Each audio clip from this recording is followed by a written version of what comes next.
up, y'all? This is Nine Johnson, and today we're going to be talking about how body shame affects us negatively. Alright, so let's just jump right into it. The totality of our sexual repression not only is having a devastating effect on our collective human society and our mental health, it's also having a devastating systemic effect on all life on Earth.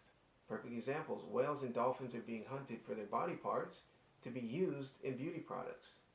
Toxic chemicals put in beauty products are being tested on animals. In Asia, tigers are being hunted for their body parts because there's this superstition that certain aspects of the tiger's body ingested in the human body gives a man more sexual stamina, libido, and a harder erection. It's like, the fuck? And to bring it back home, humans are being trafficked as sex slaves. All of this is directly tied to the root cause that we fear being seen as less worthy, less capable sexually, less beautiful, and less worthy of happiness and the freedom to express ourselves naturally. And at the same time, we fear that people know that we privately desire to express ourselves sexually. I mean, consider the over 50,000 cases of sexual abuse reported in the Catholic Church. I mean, these are people who have openly denied their sexual biology, yet then went through drastic measures, traumatic measures, to have the freedom to express themselves sexually in private. Look, everything is connected, and our repression of our natural sexuality is manifesting in devastating ways all over the planet. And until we balance our existential anxieties and sexual repression, we are going to continue to collectively traumatize the shit out of each other and our planet. And that's facts. The general act of sex is as natural and normal as childbirth. It's as natural and normal as planting a seed in the ground and watching it grow into a flower.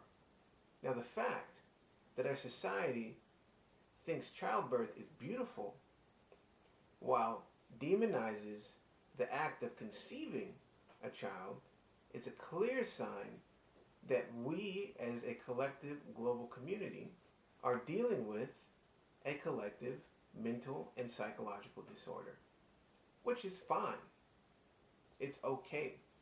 That's the first step to healing, is identifying the problem. And that problem is our inability to accept our human nature. The purpose of Sex Ed 9.0 is to ask these questions and plant seeds in the minds of our global collective society so we can begin healing around areas of being ashamed of our bodies and being ashamed of ourselves because of our bodies, and being ashamed of our sexual biology, and being ashamed of our desire to express ourselves sexually in general. I chose to focus on our spiritual relationship to our sexuality because to me it's clear that until we heal these anxieties, we're going to continue to traumatize each other and pass these traumas down from generation to generation. How can I love myself when I'm subconsciously ashamed of my body? And so basically that means no matter what I do, no matter how good I get at anything, I'll always be motivated by an underlying fear that some unknown aspect of me is shameful and embarrassing. And so we'll always be open and susceptible to self-sacrificing behavior, self-sabotaging behaviors, in all kinds of relationships. Intimate relationships, family relationships, business relationships, as long as we haven't learned to accept our bodies in their natural state and their sexuality in its natural function. Sex is nothing more than a factor in our existence, and we can't exist without it. And we can't exist in peace and harmony with ourselves without achieving full acceptance with both of them. Alright, so that's my video on how body shame affects us negatively.